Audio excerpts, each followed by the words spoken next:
आज इस दीक्षा चर्च के प्रांगण में उपस्थित हमारे युवा निदेशक फादर रिशुस मिंच, फादर जॉन क्रूस, रांची डायसिस और के युवा निदेशक फादर सुमित खालको, सिस्टर सुमन, दीक्षा से आए हमारे अध्यक्ष विलियम तिर्की जी, जेवाईसी के पूर्व कुलदीप तिर्की जी और साथ ही साथ हमारे कांग्रेस पार्टी से हमारे प्रतिनिधि मंडल से आए हुए करबा उरांव जी, मुदस्सिर हक जी और साथ ही यहाँ पे उपस्थित बैठे हुए जितने भी युवा आए हुए हैं सभी का हम स्वागत करते हैं और सभी लोगों को हम आभार व्यक्त करते हैं कि आपने आमंत्रित किया है हमें यहाँ आज आप लोगों के बीच में अपने विचार को बांटने के लिए। आज शुरुआती में जब आपकी होस्ट यहाँ पे मेरे बारे में कुछ अच्छी बातों को रख रही थी, उन्होंने ये कहा कि हम क्या दे सकते हैं आपको।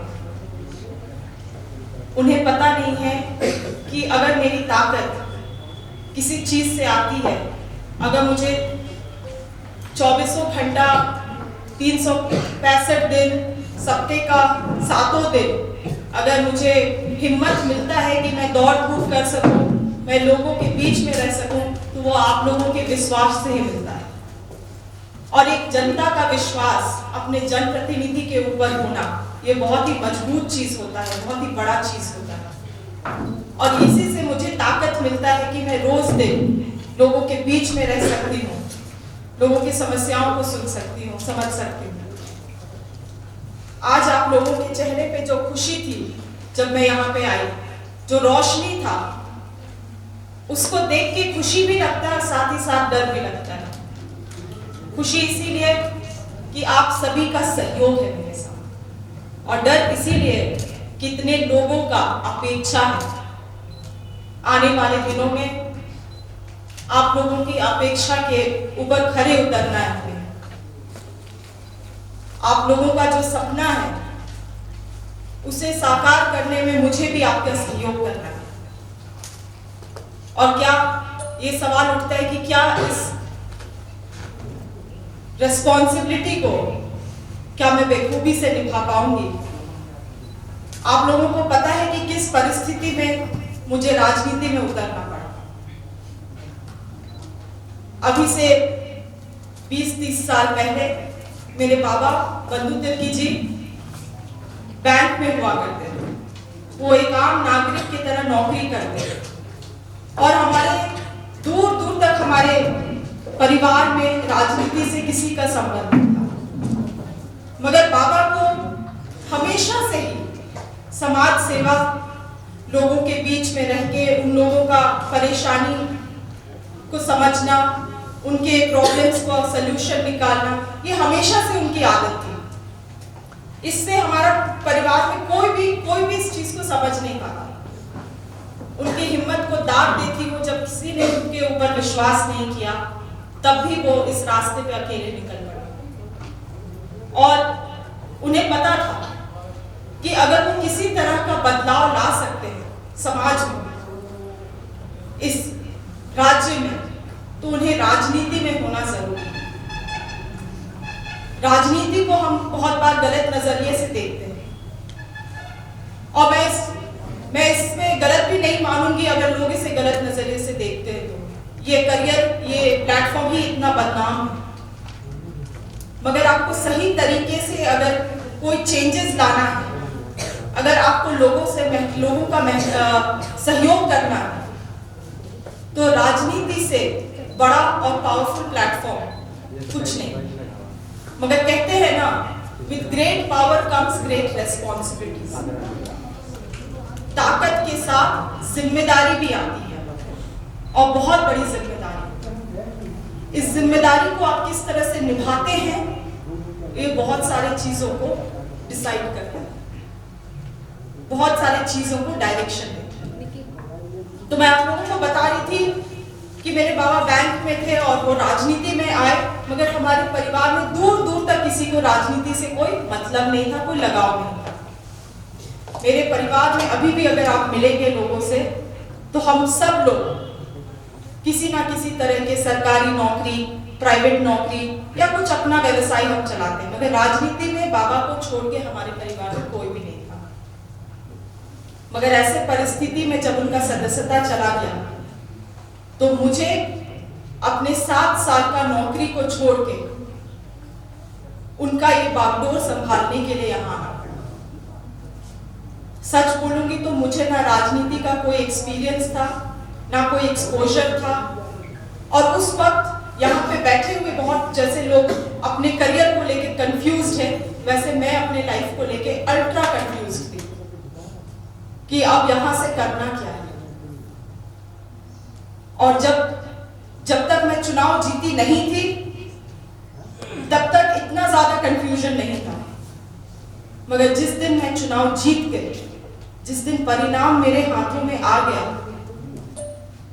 उस दिन मुझे बिल्कुल यही महसूस हुआ था जैसे आज जब इस कमरे में मैं घुसी तो वो डर कि लोगों की अपेक्षा, लोगों की जो आस है आपसे, एक लीडर होना कोई आसान बात नहीं है।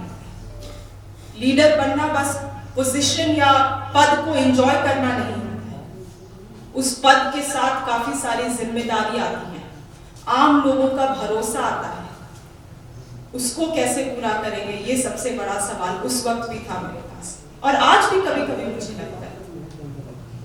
उसी तरह से आप लोग भी अपने अपने करियर में, अपने जीवन में जिस स्टेज में भी होंगे, शायद आप लोगों को भी डर लगता होगा कल के बारे में सोच के, क्या हम सही दिशा में जा रहे हैं, क्या हम सही कर रहे हैं, कल कैसा होगा। और मैं सबसे बड़ा सवाल मेरे अंदर में जो रहता था और आज भी रहता है वो ये है कि ईश्वर मैं क्यों, क्या मैं इस काबिल हूं कि आपने मुझे इतने बड़े पद के लिए चुना, क्या मैं इस लायक हूं। मगर आपको एक बात बता दूं दोस्तों, आप कितना भी लड़ लो, मगर किस्मत से आप नहीं लड़ सकते। आपके लिए जो लिखा है वो आपके साथ होके रहे। सवाल आपको करने जरूरी है कि क्या आप उस रास्ता के लिए तैयार हैं। क्योंकि मेरे पास भी, जब मैं विधायक बनी, मेरे पास भी 2 ऑप्शन था। क्योंकि मैं बाबा के सीट के टिकट से मैं चुनाव जीती थी, या तो मैं एक रबर स्टैंप एमएलए बन के रह जाती, रबर स्टैंप विधायक, जो बस लेटर में जो ठेपा लगा देते हैं ना, उस तरह से अनुशंसा कर देती और काम हो जाता, या तो जिस आस से लोगों ने मुझे चुना है कुछ बदलाव लाने के लिए, उस पे मैं खड़े हूं। एक आसान रास्ता था, देख रहे हैं सभी के पास। हमेशा लोग कहते हैं ना, we don't have a choice. अरे हमारे पास चॉइस ही कहां है। आपके पास हमेशा चॉइस होता है। एक चॉइस बहुत इजी चॉइस है, एक चॉइस हमेशा सबसे टफ चॉइस है। आपको इजी रास्ता, आपको आसान के रास्ते में जाने का हमेशा आपको मन करेगा, कठिन वाला रास्ता आप कभी नहीं लेना चाहेंगे। बट दोस्तों, कहते हैं ना, life begins where you end your comfort zone. असली जीवन जीना या असली मकसद तभी होता है पूरा जब अपने कंफर्ट जोन से आप हट के चॉइस करते हैं। आपके भी जीवन में हमेशा ये चॉइस आएगा, चाहे वो करियर का चॉइस हो, चाहे वो नौकरी का चॉइस हो, चाहे वो पारिवारिक चॉइस हो। आपको अपने में सोचना है which is easy and short lived, which is difficult but at the same time far vision. और हमेशा आपको फार विजन वाले रास्ते में जाना है, क्योंकि अगर आपके जीवन में कुछ बदलाव आएगा, आप कुछ सामने वाले के लिए अगर आप बदलाव ला सकते हैं, तो वो हमेशा फार विजन वाले ही रास्ते से ला सकते हैं। आज मैं इतने लोगों से मिलती हूँ, रोज दिन मैं लगभग 300-400 लोगों से मुझे मिलने का मौका मिलता है। और हमारे झारखंड में इतना बढ़िया बढ़िया टैलेंट है, इतने अच्छे टैलेंट हैं। हमारे बीच में बहुत लोग डॉक्टर्स हैं, इंजीनियर्स हैं, टीचर हैं, बीडीओ हैं, सीईओ हैं। मगर आज भी अगर आप देखिए तो हमारे झारखंड राज्य का समस्या वही है जो 20 साल पहले था। 20 साल पहले और ज्यादा तकलीफें थी और ज्यादा अनसर्टेनिटी थी। उस समय झारखंड तुरंत बना था। राज्य को कैसे चलाना है, एक अलग राज्य कैसे होना चाहिए, यहाँ का नीति नियम कैसे होना चाहिए, यहाँ किन लोगों को ज्यादा प्राथमिकता देना चाहिए, ये सब कुछ भी क्लियर नहीं था। 20 साल के बाद भी आज भी यही सारी दिक्कतें हैं हमारे साथ, यही सारी चुनौतियां हैं। मगर फिर भी बहुत कुछ तो बदला है समाज में। ज्यादा लोग पढ़ लिख गए, ज्यादा लोग अच्छे जगह में पहुंच गए, मगर तब भी वही सारी समस्याएं क्यों हैं? कभी आप ये पूछते हैं अपने आप से? समस्याएं इसीलिए अभी भी वही है क्योंकि पढ़ लिख तो हम लोग बहुत लोग गए हैं, मगर अपने समाज को वापस हम कुछ नहीं दे पा रहे। या तो जो दे रहे हैं वो बहुत कम लोग हैं, मुट्ठी भर लोग हैं बस। आज जब मैं यहाँ पे आ रही थी, मैं सोच रही थी कि आप लोगों से मैं, क्योंकि मुझे कहा गया था कि यहाँ पे बहुत लोग हैं जो अपने करियर स्टेज में हैं, बहुत लोग पढ़ाई लिखाई खत्म जस्ट कर रहे हैं, बहुत लोग नौकरी में जाने वाले हैं, बहुत लोग नौकरी के लिए तैयारी कर रहे हैं। दोस्तों, मैं आपको बताना चाहती हूँ कि जब मैं नौकरी में थी, जब मैं पढ़ लिख गई थी और मैं जॉब कर रही थी, उस समय मुझे भी कभी ऐसा नहीं लगा कि समाज के लिए कुछ करना चाहिए या समाज को कुछ देना चाहिए। हम इतना पढ़ लिख जाते हैं, इतना काबिल बन जाते हैं, हम बहुत सारी चीजों से अपने समाज को बदल सकते हैं, मगर उस वक्त मुझे कभी ये स्ट्राइक नहीं किया। और आज जब मैं समाज के अंदर हूँ, जब मैं समाज का एक सेवक की तरह हूँ, तो आज मुझे समझ में आता है कि कितने तरीके से, चाहे वो छोटा हो या बड़ा हो, कितने तरीके से हम समाज को बदल सकते हैं या समाज को प्रभावित कर सकते हैं। आज सबसे ज्यादा अगर लोग पढ़ लिख भी गए हैं, तब भी वो बड़ा गैप हमारे बीच में, जो मैं बोल रही हूँ ना, समस्या 2000 में भी वही था, 2022 में भी वही समस्याएं हैं। वो इसीलिए है दोस्तों क्योंकि हमारे समाज को कोई दिशा नहीं दिया गया। पढ़ लिख तो हम गए, मगर अब क्या? पढ़ लिख के या डॉक्टर बन गए, बस अगर हम मरीज का ही इलाज कर रहे हैं तो क्या वो इनफ है? क्या वो समाज के लिए इनफ है? एक डायरेक्शन कभी नहीं दिया गया हमारे समाज को। बाकी सारे 2000 में जब बाकी सारे राज्य बने थे, इसी समय छत्तीसगढ़ का भी निर्माण हुआ था। आप छत्तीसगढ़ को देखिएगा और आप झारखंड का हालत देखिए, क्योंकि बाकी सारे राज्य में एक डायरेक्शन, एक कॉमन डायरेक्शन। अगर आज पूछिएगा कि झारखंड के लोगों को क्या बांधता है, तो कोई बोल सकेगा? हम अपने ही बीच में इतना बढ़ चुके हैं। कोई बोलता है ये सरना है, कोई बोलता है नहीं ये क्रिश्चियन है। अब उसमें भी इतने सारे विभिन्न तरीके के कैटेगरी हो जाते हैं। हम लोग खुद में अंदर से इतने बढ़ गए हैं। एक कॉमन गोल जो होता है किसी समाज के लिए, वो नहीं है हमारे पास। इसीलिए मैं कह रही हूं डायरेक्शन नहीं है हमारे पास। आपको भी अपने जीवन में एक दिशा देने की जरूरत है, और उस दिशा को आप एक पेपर में होगा तो लिख लीजिए कि 5 साल के बाद आप कहां रहना चाहते हैं, 5 साल के बाद आप क्या करना चाहते हैं।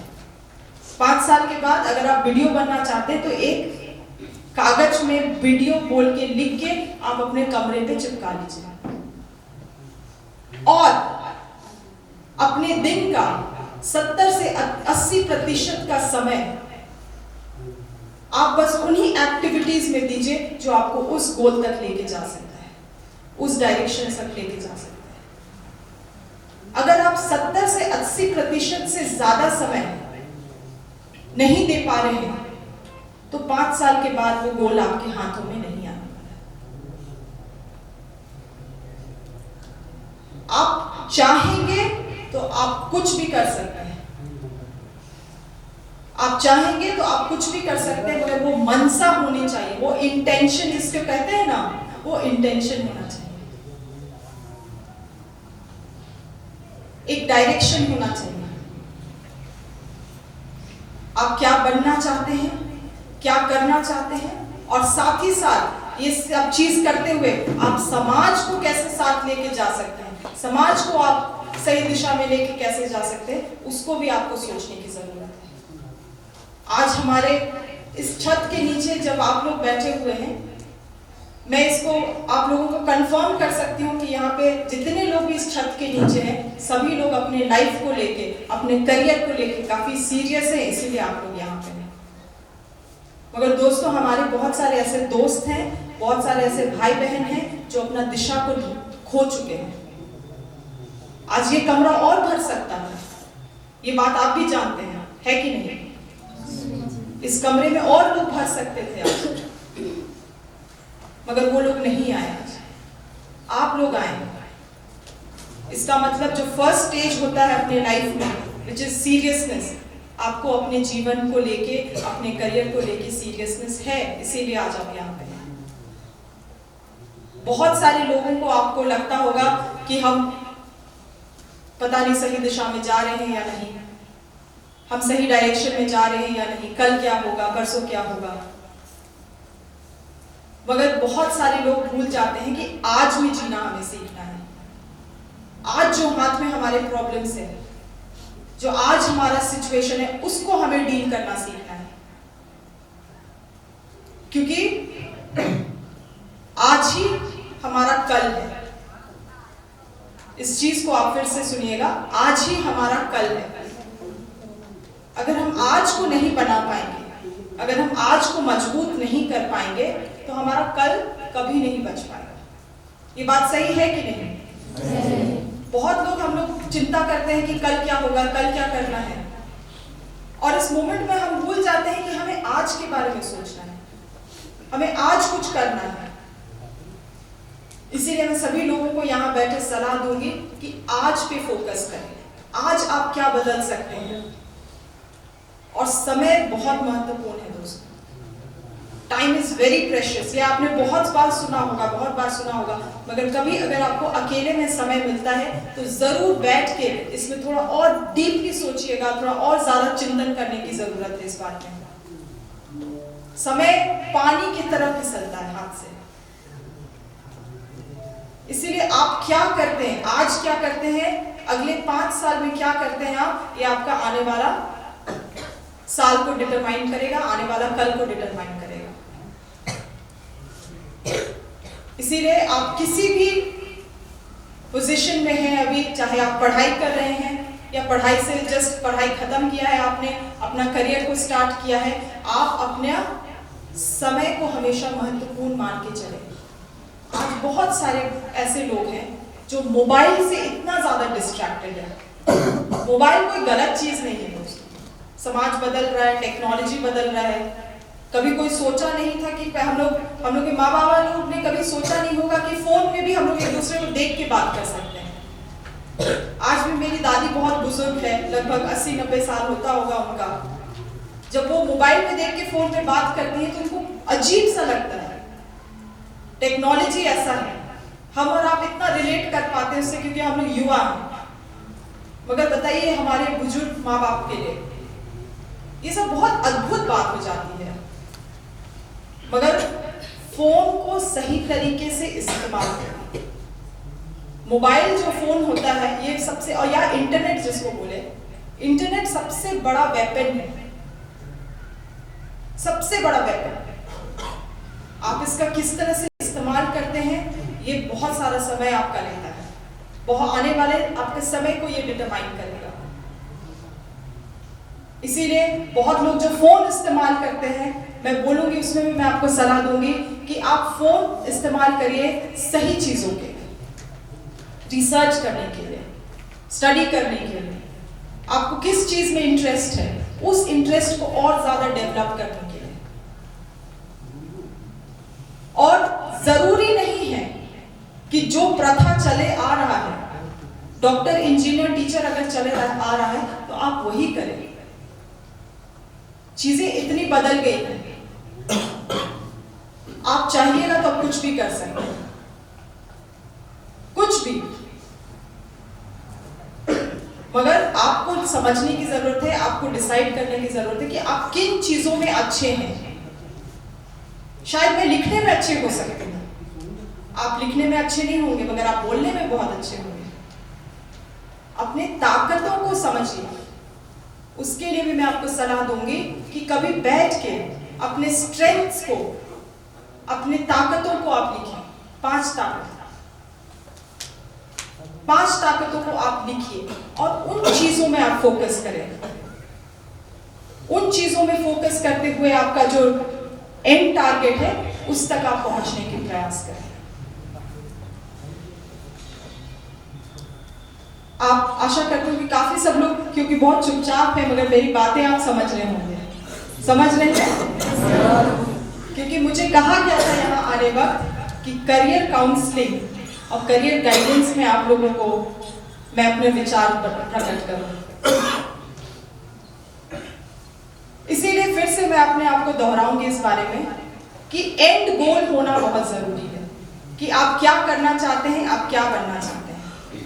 और आखिरी में ये बात को मैं कहूंगी कि इस चीज को बहुत लोग समझ नहीं पाते हैं, मगर बदलते हुए समय के साथ हम में से बहुत ऐसे युवाएं हैं जो एंजाइटी और डिप्रेशन और मेंटल हेल्थ से भी गुजर रहे हैं। बहुत सारे ऐसे बच्चे हैं। शायद जो बदलता हुआ समय है उसके कारण ये सब चीज हो रहा है। मगर आपको अगर किसी भी तरीके से लगता है कि आपको मदद की जरूरत है, आपको किसी से बात करने की जरूरत है, तो आप जरूर से, मुझे लगता है फादर यहाँ पे लगभग 5 प्रीस्ट्स हैं, आपके टीचर्स हैं, आप उन तक पहुंच के अपने बातों को रखें। क्योंकि ऐसा हो सकता है बहुत बार कि आपको अपनी लाइफ में गाइडेंस का जरूरत है और वो गाइडेंस आपको मिल नहीं पा रहा है। मगर आप जब तक उस चीज को शेयर नहीं करिएगा किसी और से, तब तक आपको उसके लिए मदद भी नहीं मिल पाएगा। इसीलिए गाइडेंस सीख करना कोई बुरी बात नहीं है। बहुत बार हम चीज को अपने अंदर ही रख देते हैं, मगर कम्युनिकेशन बहुत इंपॉर्टेंट है। यहाँ पे जितने प्रीस्ट्स हैं, टीचर्स हैं, उनसे आप शेयर करिए, अपने दोस्तों के साथ शेयर करिए। और मैं भी हूँ, अगर आपको लगता है कि मुझसे भी आप बात करना चाहते हैं तो प्लीज जरूर आप शेयर करें। इसीलिए मेंटल हेल्थ का भी ख्याल रखना बहुत जरूरी है, अपने मानसिक कंडीशन का भी ख्याल रखना बहुत जरूरी है। और इन्हीं सब बातों से मैं सोचती हूँ कि शायद आप लोगों को मेरे बातों से कुछ समझ में आया होगा कि किस तरह की इस डायरेक्शन में आप लोगों को आगे जाना है, कैसे अपने करियर को आगे लेके जाना है। अगर आप लोगों के बीच में कोई सवाल है तो जरूर पूछिए, मैं आप आंसर करने का कोशिश करूंगी उसे। धन्यवाद। सदस्यगण, यहाँ उपस्थित यूथ डायरेक्टर हमारे रांची महाधर्म प्रांत के यूथ डायरेक्टर फादर सुमित और कोर टीम और दीक्षा डिनरी के जितने भी पल्ली हैं, कुरकुरिया, गढ़ालतमा, पत्राचौल दीक्षा के यूथ इंचार्ज या डायरेक्टर और कमेटी के सदस्यगण, अध्यक्ष गण और यहाँ उपस्थित सभी युवा बेटे बेटियों और यहाँ उपस्थित हमारे बाहर में प्रशासन दल भी घूम रही है। बेड़ो के थाना प्रभारी और उनके सहयोगी टीम, सबों को मैं हृदय से धन्यवाद देता हूं और विशेष रूप से शिल्पी नेहा जी को विशेष धन्यवाद देता हूं कि हम सबों के लिए इन्होंने बहुत अच्छे संदेश दिए हैं कि हम प्रत्येक युवा को एक टाइम फिक्स करना है, हमारा लक्ष्य क्या होना है उसके बारे में बताए कि अगर आपको वीडियो बनना है तो आज ही लिख लीजिए और अपने घर में लगाइए, और उसके लिए क्या करना है, उसके लिए टाइम आपको निश्चित करना है, उसकी पढ़ाई करना है। 70 से 80% आप समय देंगे उस गोल को प्राप्त करने के लिए, निश्चित रूप से आप प्राप्त करेंगे, ऐसा इन्होंने कही है। और सचमुच में अगर हम लगनता के साथ अपने जीवन में आगे बढ़ेंगे, मेहनत करेंगे, बुराइयों को तोड़कर छोड़कर आगे बढ़ेंगे, निश्चित रूप से हम अपने जीवन में आगे बढ़ेंगे, समाज को एक नया दिशा दे सकते हैं। मैम, आपने बहुत सुंदर सुंदर बातों से हमारे युवा बेटे बेटियों को संदेश दिया है। आपके इस अच्छे संदेश के लिए और विशेष रूप से हम प्रत्येक को यह सुअवसर दिया है, समय दिया है, आपके बहुत समय के लिए, संदेशों के लिए बहुत बहुत धन्यवाद देता हूं। और आप सभी युवा बेटे बेटियों को भी शुभकामना देता हूं कि आप अपने जीवन में एक लक्ष्य रखें और लक्ष्य की प्राप्ति के लिए आगे बढ़ें। हमारे सहायक मिस्टर थियोडोर मस्करेनस भी बोला करते हैं कि हाई एम्बिशन रखना जरूरी है। ये नहीं कि मुझे कर्मचारी बनना है, ये नहीं कि मुझे 4th ग्रेड का ये एक काम करने वाला बनना है। हाई एम्बिशन, बड़ी गोल, बड़ी इच्छा रखना है। तो आप भी युवा हैं, बड़े गोल को रखिए और उसके लिए मेहनत कीजिए, यही मेरी शुभकामना है।